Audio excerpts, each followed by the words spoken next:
Então tá, bora lá. Sejam todos muito bem-vindos. Nosso episódio número 30. Nunca vou esquecer que quando a gente teve uma abordagem do JJ, ele falou, olha, a partir de 100 episódios vocês vêm falar comigo. Então a gente tá no 30 já. Bom, sejam bem-vindos. Hoje é um dia bem importante para nós, porque a gente tem as meninas da Imersa Arquitetura aqui, né? Então a gente conseguiu trazer as gurias do escritório da Imersa Arquitetura. Para nós é uma honra, porque a gente sempre deu valor para quem quer trabalhar com a gente, né? O Luiz, até hoje, ele dá muito valor para isso, e a gente nota que realmente as pessoas que estão com a gente é porque elas se inspiram nas nossas obras ou nas pessoas que estão aqui dentro. Então, é muito bom quando a gente sente que pessoas que querem trabalhar com a gente estão trabalhando, e foi mais ou menos a história da Imersa, né? A Imersa foi duas meninas que vieram aqui, bateram na porta, trouxeram seu folder e disseram, olha, a gente queria ver se tem uma oportunidade de parceria aqui, e tudo nasceu de lá, né? A gente estava falando antes. Então, sejam muito bem-vindas, e esse episódio é para a gente conversar com a Imersa, falar sobre vida, empresa, negócios. Então, bora lá. Bom, a gente agradece o convite, né? A gente sempre gosta de ter essa troca contigo, Luiz, e estamos contentes aí de agregar e conversar, trocar ideias. E tudo nasceu de lá, né? Aquela vez Sim. a gente... Eu lembro que a gente deu essa oportunidade, e eu particularmente gosto disso, né? Quando vem um terceiro, seja um arquiteto, um pintor, né? Quando ele vem até nós e diz, olha, o que a gente pode fazer para trabalhar junto? Eu dou muito valor para isso, porque mostra o quanto ele quer estar junto no processo e a tendência dele querer fazer certinho, né? De entender a gente, fazer do nosso modelo. E aquela vez teve esse entendimento. A gente olhou assim, vamos. Então a gente tem algo para vocês, que a gente deu um projeto de umas geminadas lá em Rio do Meio, né? Então, sim. Bom, queria que vocês contassem um pouquinho, né, da história de vocês, né? Como surgiu isso. A gente estava falando, e eu já quero fazer uma primeira abordagem que nós estávamos falando nos bastidores antes, né? A gente está falando da importância do arquiteto, e que chat nenhum ou inteligência artificial nenhuma vai tirar a importância do arquiteto para o cliente, né? Sim. Uma coisa é gerar uma imagem, outra coisa é tu puxar o telefone, tu falar com o gesseiro, tu falar com o encanador, tu resolver com o pintor qual é o código da tinta, né? Então, essa questão do arquiteto, assim como outras profissões, nunca vai deixar de existir, mas essa é a provocação que quero fazer com vocês. Como está hoje em dia essa questão da tecnologia, né? Vocês estão conseguindo se beneficiar disso? Vocês entendem que isso veio para ajudar, ou já é alguma coisa que está atrapalhando o arquiteto e tomando espaço de alguns arquitetos?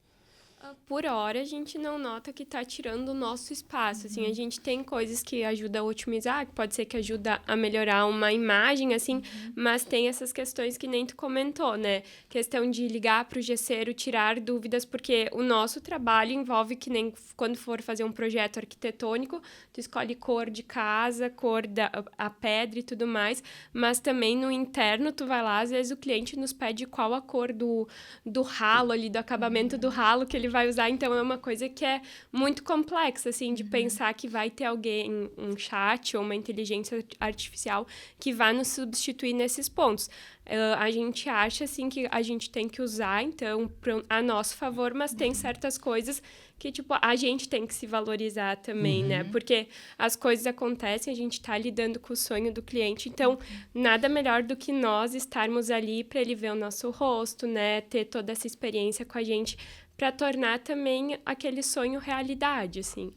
E o acompanhamento é um dos principais pontos, né? Para a gente conseguir tirar, né, o projeto do papel para a realidade. Isso, né, o chat não vai conseguir fazer, por exemplo. Então, a gente acha que é ótimo, a tecnologia está envolvida, a gente utiliza ela, né, onde a gente pode, mas, né, a gente não tem dúvidas de que o acompanhamento, o presencial, ele ainda sempre vai ser muito importante para o processo funcionar, né? Como vocês sabem que, assim, tem muita gente nos vendo aqui que ou já faz arquitetura, ou está cursando arquitetura. Dê um exemplo para a galera que está nos assistindo, como que hoje a Imersa consegue utilizar alguma coisa desse tipo de ferramenta? Vocês já utilizam uma inteligência artificial ali para quê, né? Deem uma dica de como vocês podem auxiliar um outro gestor da arquitetura ou o seu próprio cliente entender até onde a inteligência consegue ajudar ou não, enfim. A gente acaba não utilizando tanto, né? A gente usa em alguns pontos, às vezes revisão de algum contrato, às vezes passa ainda sempre pelo nosso olho, mas alguns processos mais iniciais, às vezes para refinar alguma imagem, a gente utiliza mais dentro disso hoje, né? Mas a tendência é que no futuro a gente acabe utilizando mais, né? Ou que, né, às vezes, a gente quer um revestimento assim, assim, assado, né? Me procure sugestões, porque dele já vem um link do que ter que ficar entrando dentro do site de cada empresa para ver. Coisas, então, assim, que otimizam um pouco mais o nosso tempo, não tanta questão de fazer um projeto, né? Alguma coisa dentro desse sentido. Porque a gente identifica na obra que a Imersa, a gente já trabalhou com muitos escritórios de arquiteturas, né? E a gente nota que vocês são bem cuidadosas no acompanhamento da obra. Isso nos chamou atenção desde o início, né? Uma coisa muito, muito forte que nos chamou atenção desde o início foi a questão do detalhamento dos projetos, né? Hoje, para nós, a Imersa é, se não o escritório, é um dos escritórios que mais detalha projetos. Por que isso é bom? Porque isso tira dúvidas de obra, isso diminui dúvidas em obra, né? Isso faz com que a gente seja mais assertivo na obra, tem todas as cotas ali, tem detalhes de muita coisa, né? E mesmo assim, vocês têm a preocupação de estar acompanhando isso na obra também, foi uma coisa que nos chamou a atenção, né?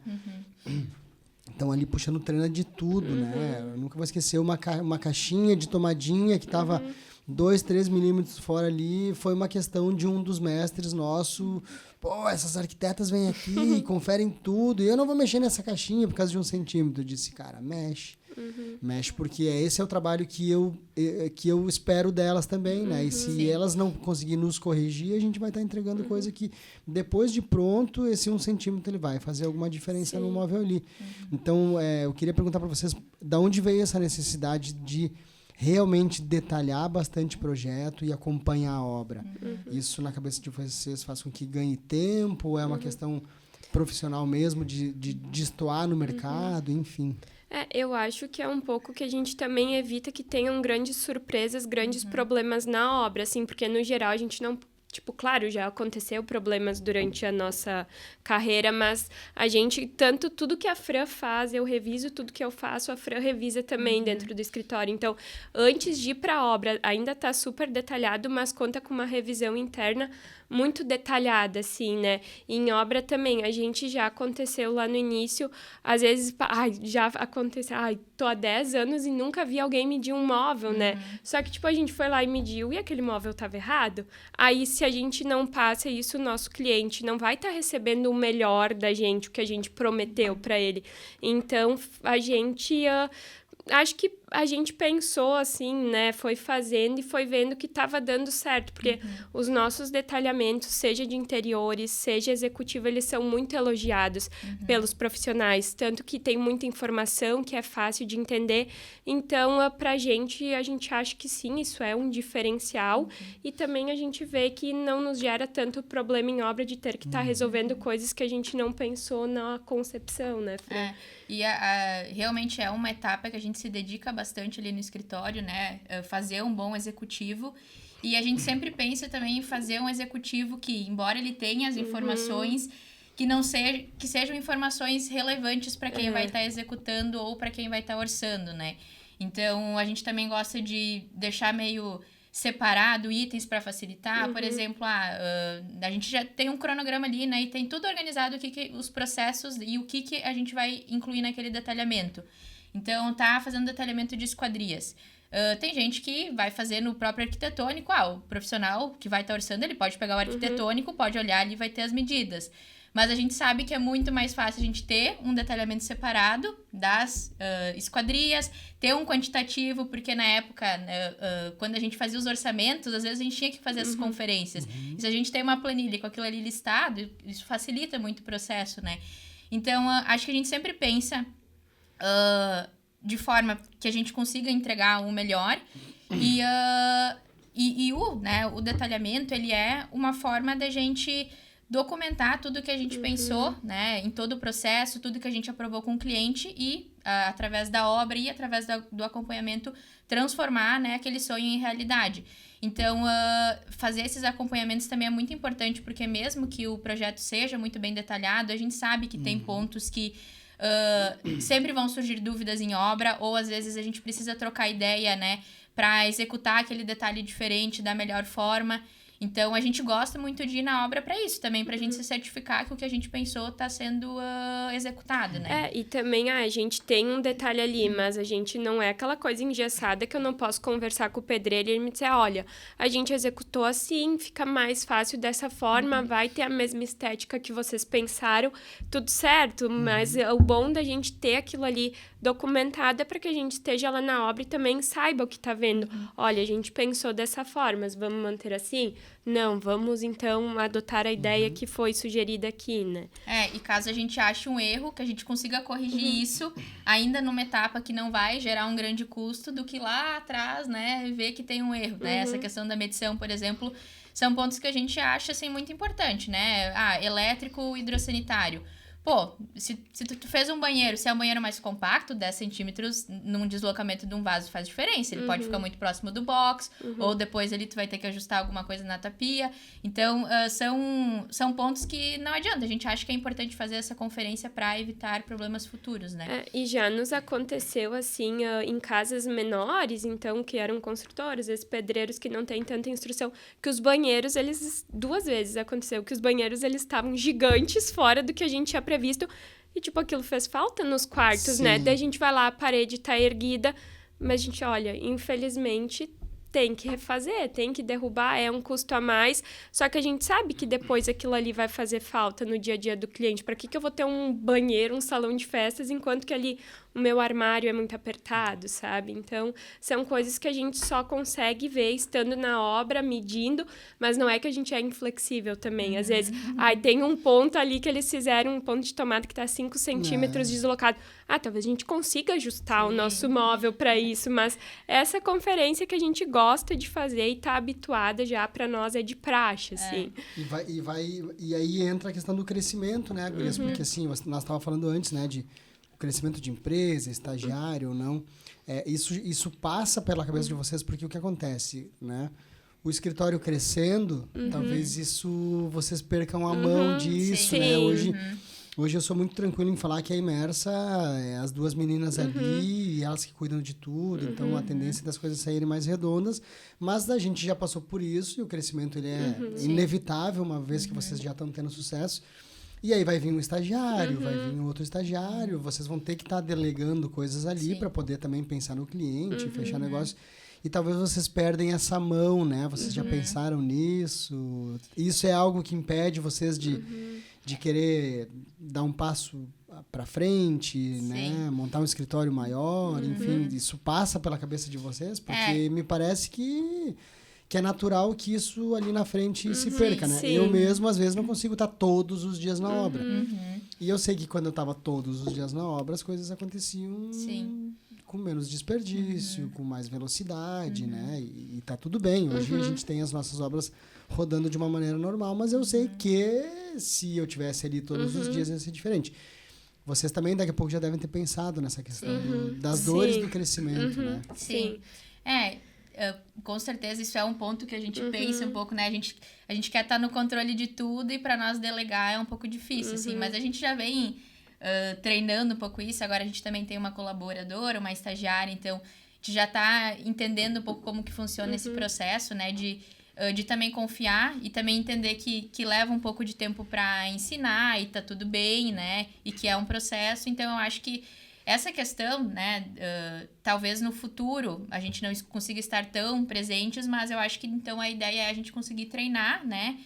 Os nossos colaboradores para eles também terem essa visão, eles terem essa forma de eles entenderem, né, que isso faz parte do nosso processo de trabalho, né? Então, acho que vai ser mais ou menos por esse caminho, né? Isso, e a gente também, a gente pensa, quando a gente procura alguém para trabalhar com a gente, às vezes o pessoal pede, que tenha muita experiência, né? A gente, às vezes, já pensa, tá ali no início da faculdade, porque é mais fácil da gente mostrar como que a gente prefere detalhar, fica mais fácil, porque a pessoa não tem as manias dela de detalhamento, então fica mais fácil para moldar conforme a gente acha o mais correto para o nosso escritório, assim.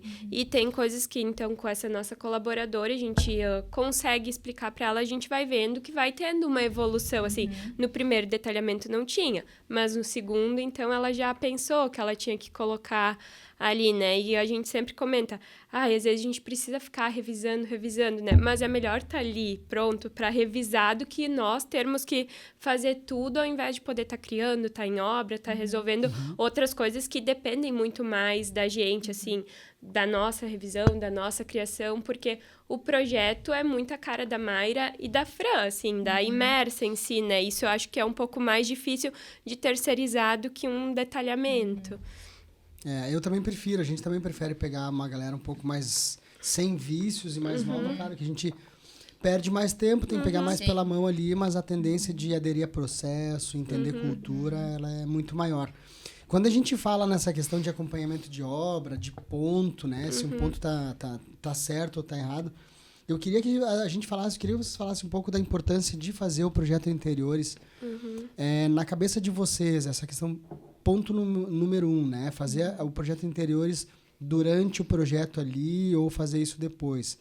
Ponto número 2, o quão importante é o cliente contratar o mesmo profissional para fazer o interiores, que é o arquiteto que já fez o projeto da casa, por exemplo. Porque o que a gente vê, né?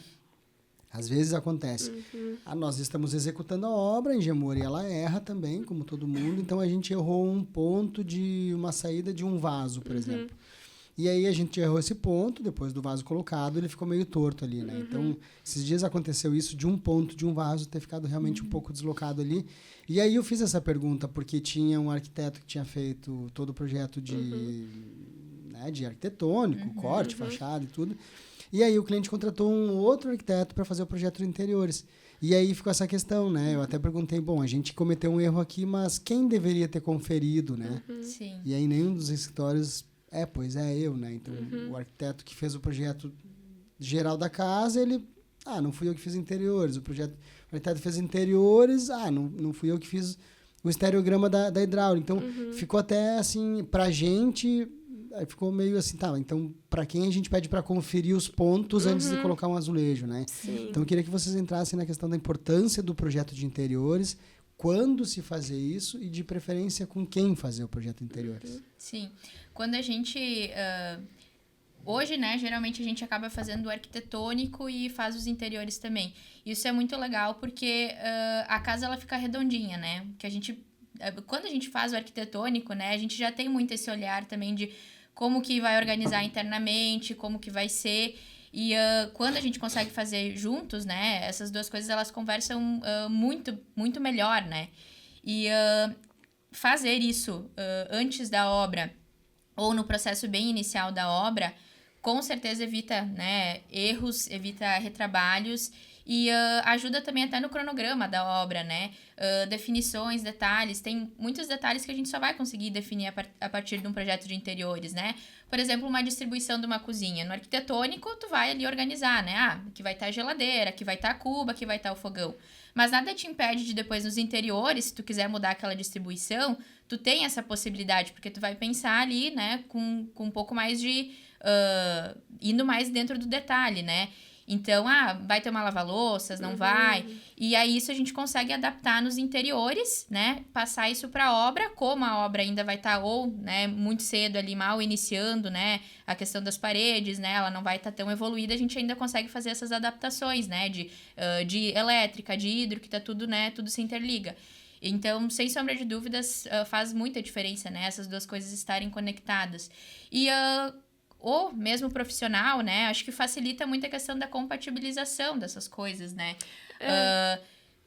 precisei justamente, né? Tive que ajustar alguma coisa do arquitetônico. Essa pessoa ela já tá por dentro do projeto, então já fica mais fácil de repassar isso para a obra, de atualizar, fazer essa atualização no projeto.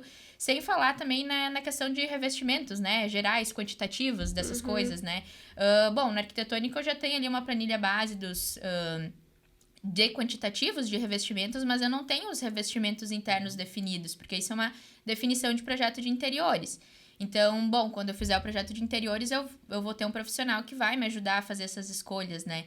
Então, fica tudo atrelado, né? Vai chegar um momento ali da obra que vai precisar vai ser feito o assentamento dos revestimentos e vai precisar de uma paginação, né? É o profissional ali que fez o projeto para ti, que vai fornecer para a obra essa paginação. Então, são muitos detalhezinhos que ficam interligados, né? Entre arquitetônico e interiores. Então, quando a gente consegue fazer as duas coisas juntas, facilita o processo, evita erros, né? E agiliza, né? Como um todo, até questão mesmo de cronograma. Isso, e às vezes o cliente, para executar o projeto de interiores da casa inteira, não vai ter condições, digamos.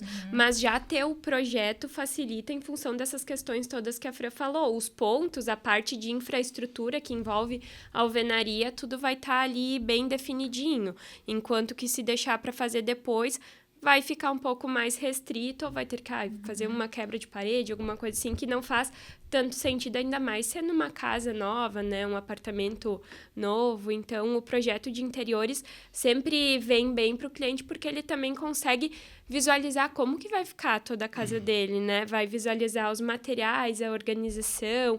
Então, ele não vai ter nenhuma surpresa quando ele entrar, que ele... Nossa, é exatamente isso que eu planejei, né? Então, vai ser dessa forma que a gente vai seguir. Eu sou um defensor do projeto de interiores, né? Eu acho que para o leigo, eu queria que vocês abrissem um pouco mais. A gente está falando sobre a importância de fazer o projeto de interiores junto com todos os projetos ali. O que é o projeto de interiores, né? Vamos falar para o cliente leigo aqui que está nos assistindo, tá? Mas o que é o projeto de interiores? Não é uma coisa só, porque às vezes o cliente ele não tem essa noção de que o projeto legal, prefeitura, né, a disposição dos cômodos ali é uma coisa e o projeto de interiores é outra. Então, se vocês puderem explicar para a gente o que é uma coisa e outra. Isso, no projeto, então, o arquitetônico, que a gente chama, que é o da construção, a gente faz um layout, uma organização base para o cliente entender como que vai funcionar ali cada ambiente. Mas no projeto de interiores, então, a gente se aprofunda na parte interna da casa mesmo, de desenvolver o mobiliário, mas vai muito além disso, é que, né, a gente falou, não é só pensar ali numa marcenaria, é pensar nas cores das paredes, sofás, como que isso vai ficar harmônico, escolher todos os revestimentos, questão de iluminação, que também é muito importante, né? Eu tenho uma parede de destaque, eu quero iluminar aquele revestimento, ou até mesmo num dormitório, ter possibilidades de ter iluminação mais aconchegante. Então, um projeto de interiores, ele é bem complexo, se a gente for pensar, porque é aquilo que tu vai vivenciar no dia a dia. Então, a gente sempre, antes de começar qualquer projeto de interiores ou arquitetônico também, a gente faz um briefing e tem várias perguntas, assim, que a gente faz para o cliente para a gente, de fato, conseguir entender como que é a rotina deles ali na casa, porque não adianta, tem que ser bonito, precisa, né? Mas precisa principalmente funcionar e ser algo que no dia a dia do cliente vai facilitar a vida dele, ou que ele vai estar ali, vai se sentir confortável, aconchegante, pensando, nossa, era exatamente isso que eu pensava, que é meu lar, né? E o projeto arquitetônico, a gente vai falar muito do externo da casa, né? Internamente, a gente vai entender como é que é o layout, como é que é a distribuição dos cômodos, mas a gente não vai tanto para os acabamentos internos. A gente vai, no arquitetônico, falar muito sobre a volumetria, sobre as fachadas, sobre como vai funcionar internamente, entra o elétrico, entra o hidrossanitário, mas esse elétrico e hidrossanitário, depois ele também está interligado com interiores, porque em interiores a gente consegue ainda modificar algumas coisas e justamente fazer essa atualização, né, dessas duas coisas para ficarem redondinhas, né? Por exemplo, pontos de split. No nosso arquitetônico, obviamente, a gente já está, né, quando a gente faz o executivo, a gente já vai estar prevendo os pontos de splits, as elétricas, mas quando a gente desenvolve um projeto de interiores, se aquilo ainda não foi executado, às vezes a gente pode repensar, de repente esse layout aqui seria uma possibilidade, né, diferente, talvez esse split estando em outro local vai funcionar melhor, então a gente ainda consegue ajustar porque ainda não foi executado. Vamos pegar o gancho da elétrica, para que o pessoal entenda. Por que é importante pensar e fazer os interiores da casa pensando na elétrica dela? Né? Porque assim, nós que estamos lá construindo, a gente, se não tem um projeto de mobília, pensando onde é que vai o roupeiro, onde é que vai a cama, onde é que tem um pendente, se não tem esse projeto pensado, a gente vai deixar um ponto. Sim. Quando tem esse projeto pensado, a gente já vai deixar os pontos da iluminação lá no gesso, onde tem que ir. Qual é o grande problema, no meu ponto de vista, né? Quando o cliente não faz e não pensa no interiores antes de fazer a obra? Vai ter quebra-quebra, vai ter que abrir o gesso, e não é pouca coisa, né? Para poder puxar os pontos ali. Bom, eu previa um lustre na minha sala, lindo e maravilhoso, mas a gente não sabia que esse lustre, então não tem reforço lá na laje, né? Então, dependendo do lustre, tem que ter um reforço lá na laje, um reforço no gesso. Isso não vai ter, então esse lustre já não vai poder ser instalado. Então, dê alguns exemplos para nós do dia a dia da praticidade, o porquê que é interessante pensar no interiores antes de construir a casa, por exemplo.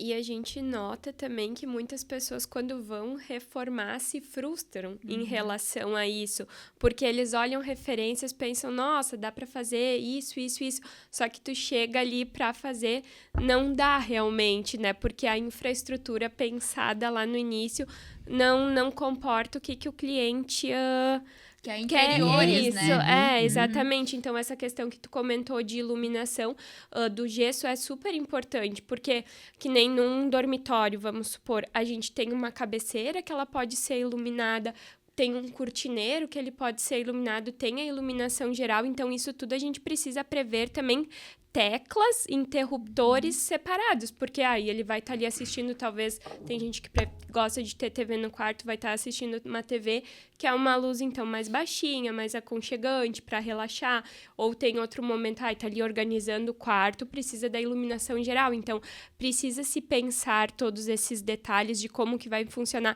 não só apenas ter as tomadas, porque hoje em dia também a gente tem um celular para carregar alguns equipamentos, mas principalmente também a questão de iluminação, assim.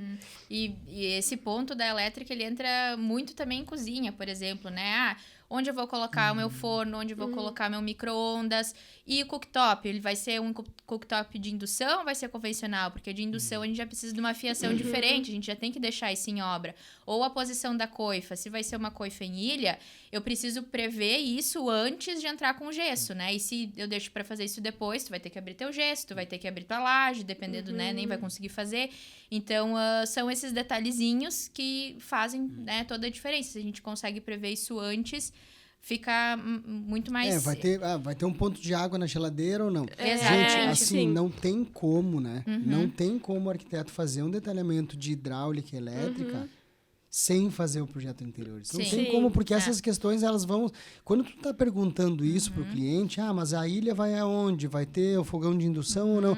Já é pensando no interiores. Sim. E aí tu começa a elaborar. E assim, gente, nós estamos falando para quem tá fazendo o projeto de uma casa, construindo e aí fazendo interiores. Mas lembrando que quem está comprando um apartamento também tem que pensar assim. Sim. Se o apartamento já está pronto, bom, não tem muito o que fazer, mas igual tem que contratar um arquiteto para ele pensar no sofá, na cor do tapete, na cor da cortina, as coisas têm que casar ali.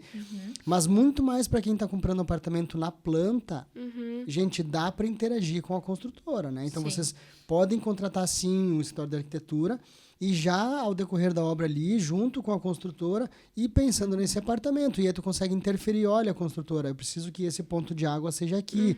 Olha, construtora, eu já fiz um projeto de interiores, o ar-condicionado seria interessante se ficasse em cima da porta. Então, quando uma construtora está levantando um prédio, vendendo um planta e você comprou, também é inteligente contratar um projeto de interiores, pensar nisso já durante a obra, porque se tiver quebra-quebra, tem durante a obra. Né? A pior coisa é tu pegar o apartamento pronto e aí contratar as meninas para fazer interiores, vai ser uma adaptação do que tem ali.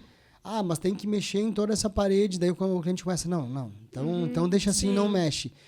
Vai adaptar com o que tem ali, não vai ser como se tivesse feito quando estava durante a obra, né? Personalizado, né? Então eu gostaria que vocês falassem sobre esse serviço de vocês também, né? Vocês também presta o serviço de projeto só de interiores, né? Sim, com certeza. E a gente também tem, assim, uma etapas bem definidas, porque por mais ali um apartamento, então, que a cliente receba da construtora, seja ele em planta ou já construído, a nossa primeira etapa é fazer um estudo de layout, que a gente chama um estudo da organização interna, que não é porque a construtora colocou aquele layout ali que é o mais adequado para o cliente. Então, a gente sempre faz esses estudos para entender com eles, é dessa forma aqui que funciona para vocês, assim, e muitas vezes a gente chega em uma ou duas opções que a gente acaba mostrando para a gente definir com o cliente, o que fica melhor. E partindo disso, então, a gente consegue, quando é um apartamento que está em construção, não só definir ponto de elétrica, hidrossanitário, mas o gesso já dá para prever de uma forma que fique mais adequado com os interiores, a questão dos revestimentos, tudo fica mais personalizado, porque por mais que ele já tenha, então, ele tem meio que um crédito ali com a construtora, ele pode escolher o que ele quer, não precisa ser o padrão que a construtora entregou. Então, com certeza, vai ter muito mais a personalidade deles ali. Não que quando entregue pronto não seja, mas se tu quer trocar um revestimento, tu vai ter um custo a mais, porque tu já pagou pelo aquele revestimento que tá na parede e agora tu vai ter que pagar de novo, sabe? Sim. E os interiores é um conjunto, né? Não é só o mobiliário. Nem a Maria falou, é o mobiliário, entre alguns casos é o gesso, é o sofá, é o modelo do sofá, é o tecido, é a cor da cortina. E aí, nisso, a gente também vê o quanto o acompanhamento também faz diferença. Porque, vou dar um exemplo, né? O tecido, coloquei uma cortina na cor neutra. Na hora que o cliente vai com a gente até a loja, ele vai ver que existe um catálogo e que existem 30 tonalidades de tom neutro. E aí ele já não sabe definir sozinho, né? Porque então a gente consegue auxiliar ele dentro desse processo. Então fica muito mais fácil e realmente faz muita diferença assim, a gente conseguir acompanhar esse processo, porque a gente consegue ajudar o cliente a tomar, né, todas as decisões para ficar de acordo com aquilo que a gente apresentou para ele, né? Aquilo que ele aprovou. E nas obras, Guri, o que vocês estão sentindo, né? Ontem mesmo eu estava falando com um fornecedor lá na Casa Estil dele, falou assim, convida as gurias da Imersa, porque elas estão loucas para entender desse processo e provavelmente os arquitetos também estão tendo muita dificuldade em obra com a falta de mão de obra, né? Essa falta de qualificação de mão de obra. Ontem mesmo teve uma arquiteta que nos ligou, estava numa outra obra de outro construtor, enfim, mas estava com um mestre lá, estava com dúvidas, e aí ligou para nós para saber como fazia uma laje. Então, como está na cabeça de vocês esse processo de fazer a obra mais industrializada? Qual é a curiosidade de vocês? Vocês também esperam por isso? É uma tendência? O que se fala no escritório de vocês sobre essas tendências de industrializar um pouco mais a obra, né? De não estar dependendo muito da mão de obra de pedreiro, que cada vez mais... E não estamos falando mal do pedreiro aqui, pelo amor de Deus, né? A gente adora os nossos pedreiros, só que eles também estão nos relatando, Luiz, quando eu ficar velho, não sei mais, porque meu filho não quer ser pedreiro, né? Então, como é que vocês estão lidando com essa dificuldade que tem nas obras ali e o que vem pela frente aí, talvez? A questão do... A gente realmente vê, assim, que não é fácil, né, esse processo da obra. Assim, tem bons profissionais, mas também tem muita gente que, às vezes, acaba não cumprindo com o que foi combinado, né? E aí, na hora de resolver o problema, geralmente quem acaba resolvendo é o arquiteto, né? Então, a gente percebe que provavelmente a gente vai precisar, né, no futuro aí, pensar de alguma forma diferente a maneira de construção, porque tá ficando difícil, né? A gente acaba, às vezes, indo a alguns pontos ali em obra, né? Tendo que debater com o mestre ali, coisas que são um pouco complicadas.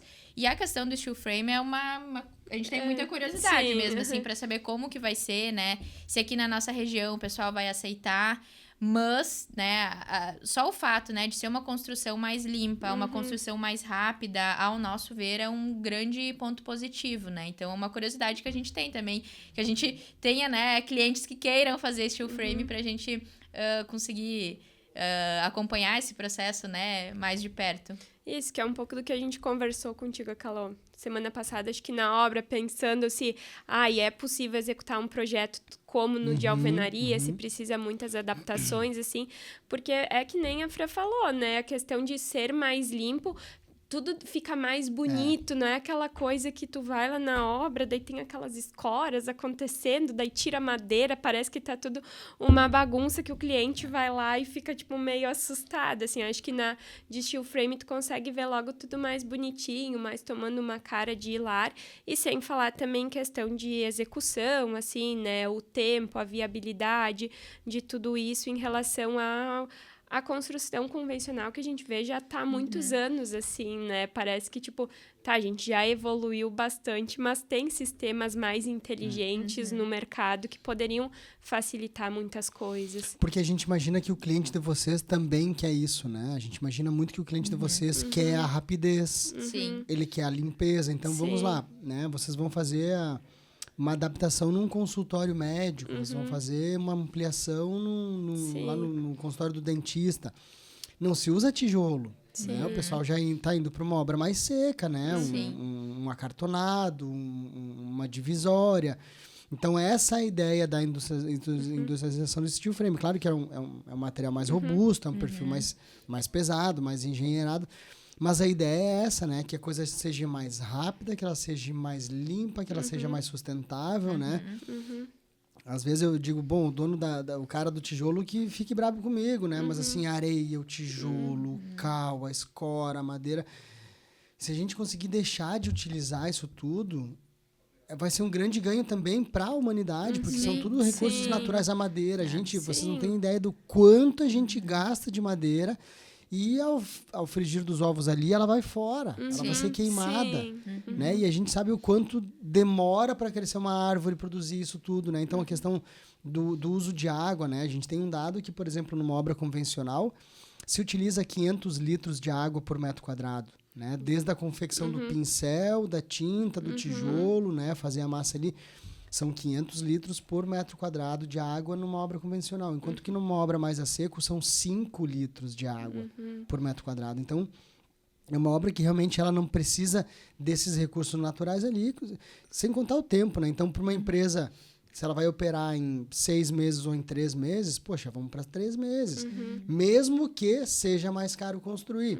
Para alguém que vai fazer para venda, mais ainda. Bom, a gente vai fazer uma casa para venda que a gente vai comercializar em 18 meses ou em 12 meses, talvez menos. Nós estamos falando em prazo, nós estamos falando em dinheiro no bolso, em girar aquela obra. Né? Então, a Engemori está se colocando à disposição para dar esse start aqui. Eu não tenho dúvidas que tem muito cliente de vocês que está esperando isso acontecer, que assim, já conhece o processo, já viaja, né? O cara está na Europa, está nos Estados Unidos ali, ele já sabe o que é isso, ele já sabe que tem tecnologia, ele já sabe como é que funciona.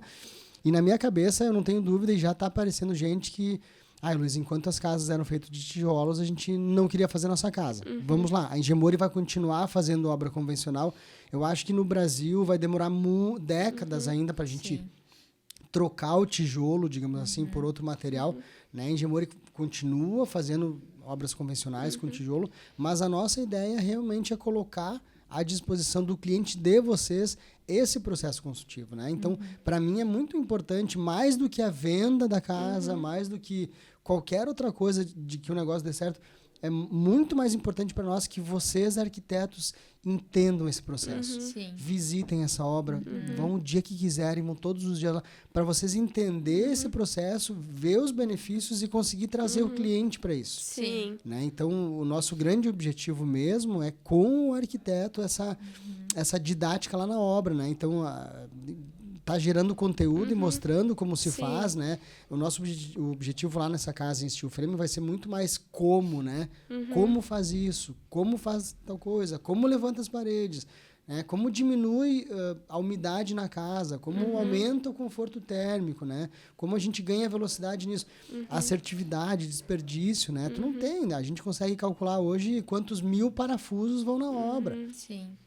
Não tem como a gente calcular hoje quantos pregos vão na obra, quantos sacos de cimento vão na obra, quantas guias vão na obra, porque é tudo tem muito desperdício. Às vezes a gente acaba a obra que a gente vê aquela montanha de madeira, assim, além de grana, dinheiro, e tá ali, aquilo ali vai ser queimado. Né? Não tem muito como reutilizar aquilo ali. Né? Então, a gente espera que com o interesse de vocês também, se coloque esse processo construtivo mais para o cliente, e eu tenho certeza que vai fazer sentido para ele. Porque hoje já está mais em conta, né? Hoje, obras em steel frame, se a gente falar financeiramente, quanto elas custam, casas a partir de 200 metros quadrados já está no mesmo preço, né? Então, o que antes era mais inacessível, né? O que antes era mais para o cara que tinha muita grana, hoje em dia já não. Hoje em dia, casas de 200 e poucos metros, já é, inclusive, além de todos os benefícios que se tem, financeiramente o mesmo custo, né? Então, eu não tenho dúvidas de que vocês, arquitetos, vão gostar desse processo. Porque, como vocês falaram, ele é um processo mais limpo, é mais fácil de chegar na obra, né? Às vezes tu chega na obra, tem areia, tem brita, tem concreto, cimento. Tu não consegue nem...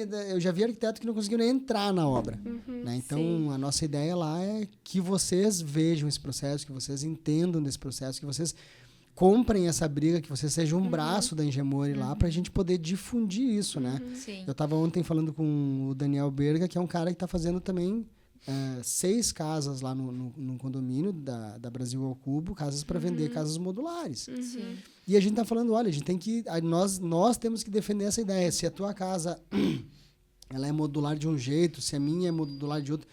Não interessa, a gente tem que vender a ideia da praticidade, da economia, né? Do não ter desperdício ali, do kit, né? A gente fala, compra o kit, né? Uma casa em steel frame, ela é basicamente...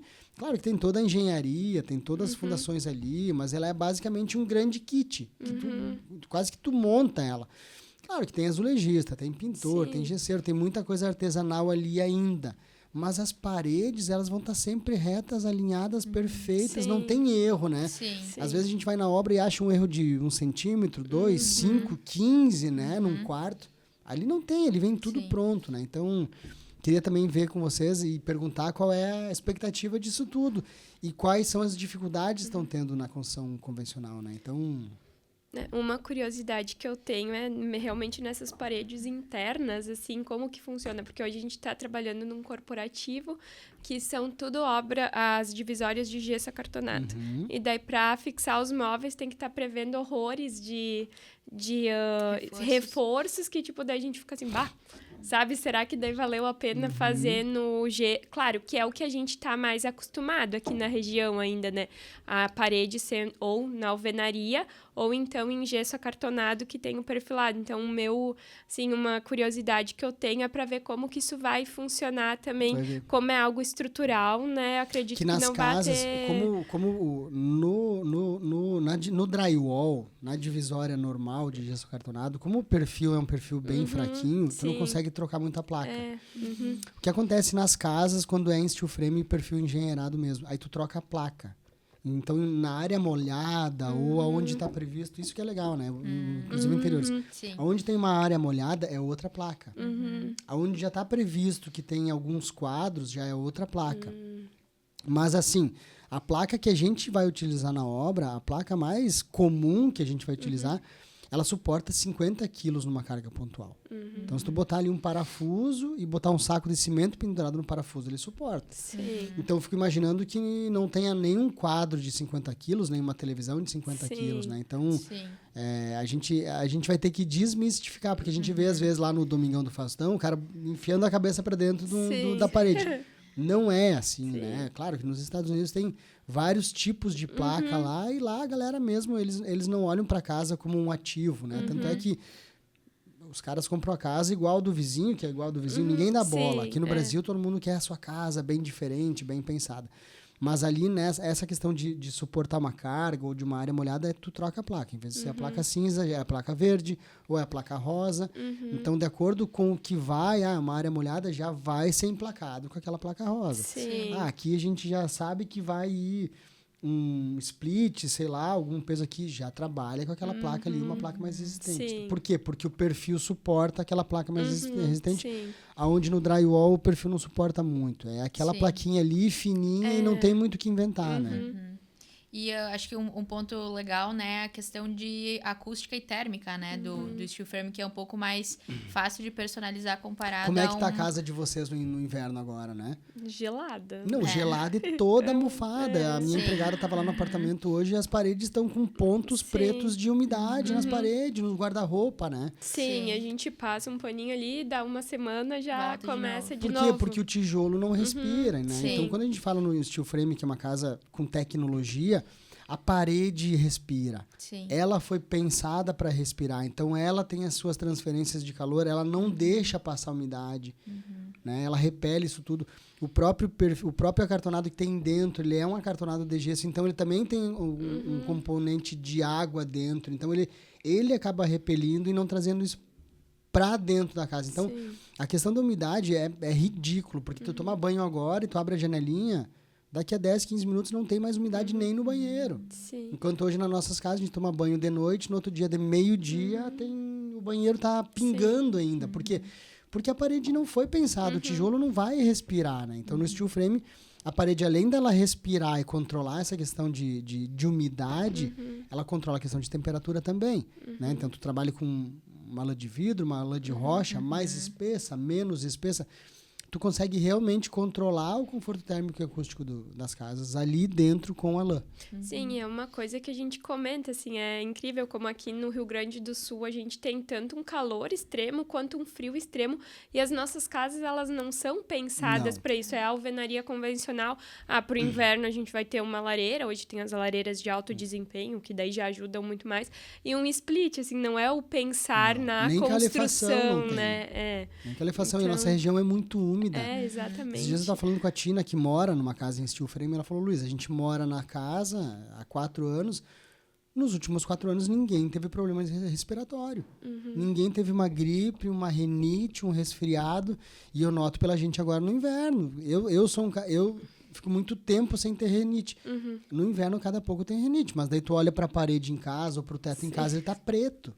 Né? Então o steel frame, só por isso, se tu falar para uma mãe que tem criança e sofre com isso, só por isso ela já vai querer uma casa dessa. Por quê? Porque tu tira essas questões de doença respiratória de dentro da casa, né? A casa respira, a casa tem tecnologia. Então, a gente não tem dúvidas de que tem vários benefícios ali para vocês venderem esse processo. É a questão do cliente ver, ir lá, sentir, perceber, mexer, ver que é forte, né?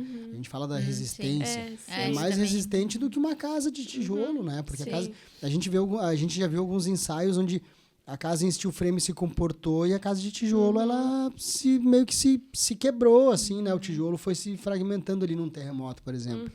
Questão de durabilidade, né? É uma casa que o aço tem garantia de 400 anos. Sim. Pensa nas nossas casas que a gente faz hoje em dia em tijolo. Daqui a 400 anos, como é que tá essa casa? Sim. Né? Nem existe mais, né? Não vai mais nem estar existindo. Então, assim, questão de durabilidade também. Não tem patologia, não tem trinca na casa, não tem fissura, não vai trincar. Então, é só fazendo para ver, né? E a gente conta com vocês ali para estar dando esse passo como um braço nosso ali, trazendo o cliente e a gente levando isso para o cliente. Porque eu penso lá na frente, né? Seria muito interessante que o cliente tivesse outras opções que não fosse só o tijolo. Sim. Né? Eu estou pensando nele lá na frente. Com relação a custo, tem que ver. Às vezes vai ser mais caro, às vezes vai ser mais barato. Mas eu digo assim, você está comprando uma Ferrari e querendo comparar com um Corolla, muitas vezes, né? A Ferrari, ela é mais cara. Sim. Porém, a gente está num processo onde nós tínhamos uma grande oferta de mão de obra, muito qualificada, num custo baixo. Hoje a gente está vendo pouca oferta de mão de obra, está cada vez mais desqualificada, num custo mais alto. Entra a industrialização. Então, nesse ponto, inclusive financeiramente, já vale mais a pena fazer uma casa em steel frame. E eu acho até a questão do cronograma, né? Que hoje, tipo assim, numa industrializada, acho que tu tem mais assertividade, menos fornecedores dentro da obra, porque é um pouco que a gente já comentou antes. que os fornecedores estão, no geral, atrasando todas as entregas. Então, isso para o cliente também acaba sendo ruim, ele não ter um prazo, tá morando de aluguel eu vou me mudar daqui a 1 ano, daqui a 2, porque eu dependo dos outros profissionais para que isso esteja pronto. Os prazos de obras, eles não estão mais os mesmos. A gente está vendo na incorporação. Obras que normalmente o incorporador lançaria ela para 36 meses, né, 3, 4 anos, eles estão lançando com 5 anos. Então, o que a gente nota nas nossas obras também? Está muito complexo a questão do comprometimento do terceiro ali, né? Ele diz que vem, ele não vem. Por quê? Porque como está em falta, bom, se você não quiser ele, vai ficar sem ele, né? Então, muitas vezes o fornecedor, ele se coloca nesse papel de, eu vou resolver, mas só a semana que vem. Sim. E aí a gente nota o prazo de obra cada vez mais se esticando, porque ele não consegue funcionário. Ou ele tem só mais um. Eu digo, cara, contrata mais 2 ajudantes. Luiz, não consigo. Então, é fato. O tempo de obra está cada vez mais se alongando. Enquanto numa obra mais industrializada como o steel frame não tem. É aquele tempo de obra ali. Porque, inclusive, em dias de chuva, numa semana de chuva, está produzindo as paredes lá dentro do pavilhão. As paredes vêm prontas para a obra. A gente só monta os cantos ali, então é muito mais fácil, não tem erro. Enquanto que numa obra normal, se chove uma semana, muitas vezes não tem o que fazer. E mesmo que parar de chover amanhã, também não dá, porque o tijolo está encharcado. Então, olha o controle de qualidade que a gente não tem nas obras hoje, né? Da onde veio aquele tijolo? Qual é a jazida? Qual o ensaio que foi feito? Tá, mas em mês que vem tá vindo um novo tijolo. Tá, mas de qual jazida é? Qual ensaio foi feito? Então, a gente não tem um controle de qualidade, né? O reboco, a massa do reboco que foi feita ontem, hoje já veio outra areia. Já é outra massa, já é outro traço, já trocou o servente, né? O cara já botou uma colher a menos ali de algum substrato. Então, se a gente olhar para o controle de qualidade, também não tem. E aí, um escritório como o de vocês, que cuida, né? Que detalha, que quer ver a coisa mais certinha, eu não tenho dúvidas que é um processo muito melhor para vocês, no sentido de ter a certeza que as coisas estão no seu lugar. Sim. Aguardamos vocês com as visitas lá, né? É bem curiosa, né? pra ir ver, sim. É isso aí. Gente, a gente poderia ficar horas aqui, né? Tá todo mundo atarefado, mas gostei muito do papo. A gente podia ficar mais um tempão aqui. Gostaria que cada uma de vocês deixasse uma dica, né? Uma dica seja para o cliente, seja para o estudante, seja para o próprio arquiteto, seja para o mestre, para o construtor, enfim. Deixe uma dica aí para a gente poder pensar nela. Sim. Olha, eu acho que, dando uma dica, né, para os recém-formados, né, arquitetos recém-formados, para o geral, acho que o segredo é sempre estar buscando aprender, né, e abrir um pouco a mente também para aprender áreas que não são exatamente da arquitetura, né, então... Às vezes é legal, uma das coisas que a gente fez lá no começo, né? Faz ali um curso de vendas para entender um pouquinho, faz um curso de outras áreas, né? De gestão, para conseguir, né? Fazer tudo funcionar de forma melhor. Acho que isso é muito importante, assim. Não é só a arquitetura, então vai se aperfeiçoando que as coisas vão dando certo. Muito importante, deixa eu pegar esse teu gancho. Acho que para nós técnicos, a coisa mais difícil é o comercial, né? Sim. O engenheiro, o arquiteto, o técnico que a gente fica muito ali na academia, muito no número, no gráfico, no software, no programa, né?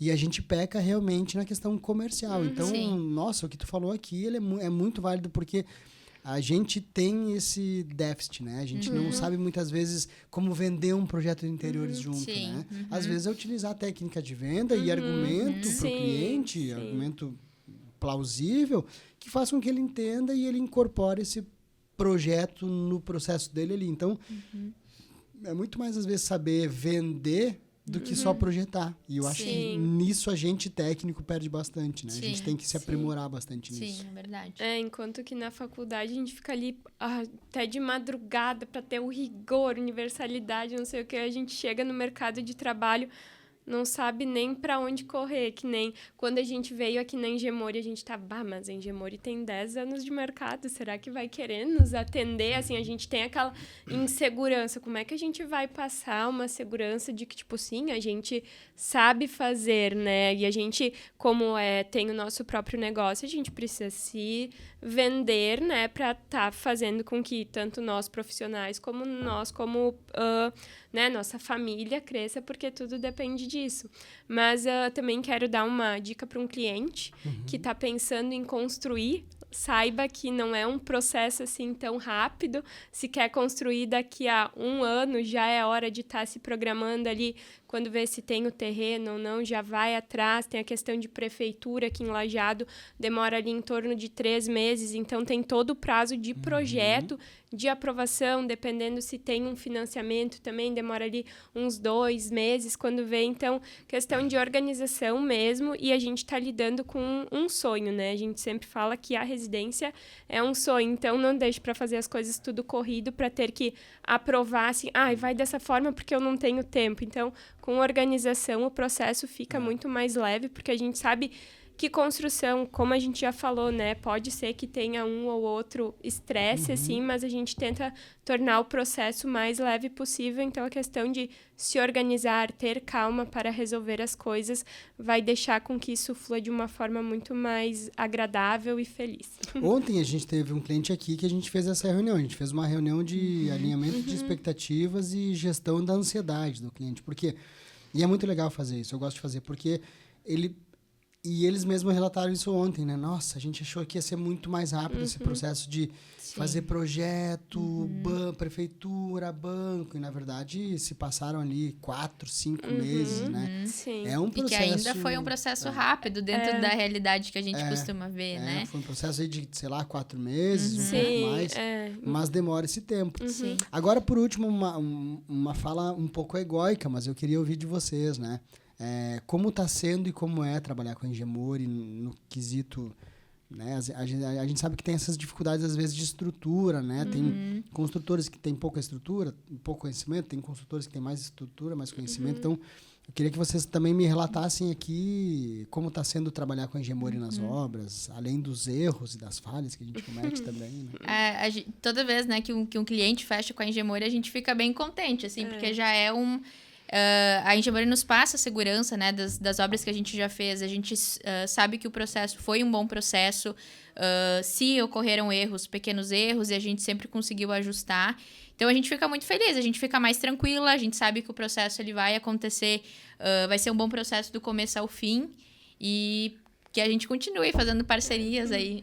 E a gente sente segurança, assim, também. A gente sabe que a Engemori quer o melhor para o cliente, assim como nós também. Lembra ali numa casa que a gente fez, a questão, a cliente tinha um piso polido, tinha os móveis para serem instalados, a Engemori colocou a proteção ali, porque...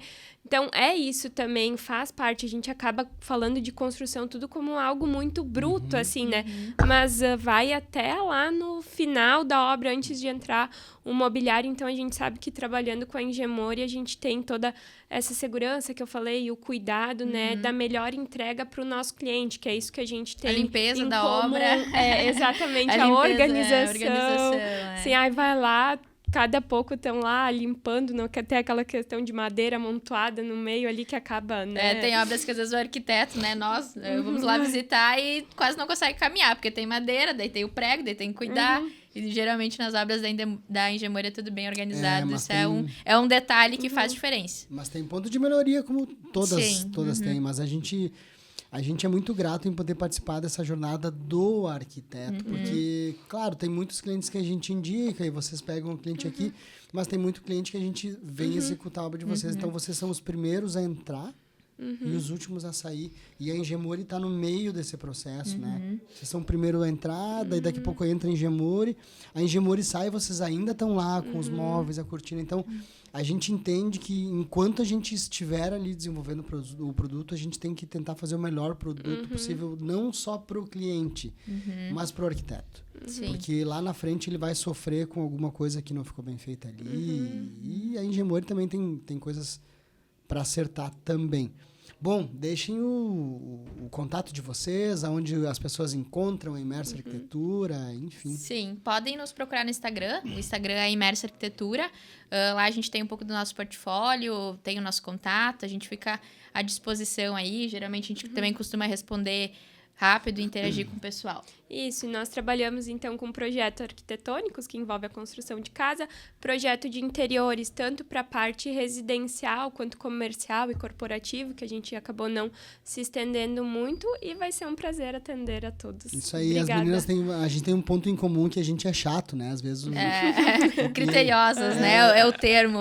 Sabe que o Luiz da Engemor, ele tem uma certa fama, às vezes, de chato, né? Na obra, no sentido de querer ver as coisas muito bem feitas. E ok, porque eu me sinto muito bem sendo chato. E eu digo que as gurias da Imersa são duas chatas, né? Porque, cara, qualquer centímetro elas estão pedindo para repor. E é isso que eu preciso de vocês. Então, é uma boa indicação para o cliente. Enfim, a Imersa a gente gosta muito e é genuíno o que eu estou falando aqui. E o nosso pod, então, né, a nossa rede, nosso contato, nosso site, engemore.com.br, e no nosso Instagram também, seja na construtora, seja na imobiliária, que é um papo mais de construtora, e a gente tá no YouTube também, então procura a gente lá que vocês vão achar. Então, Valeu, brigadão. Obrigada. Obrigada, Luiz.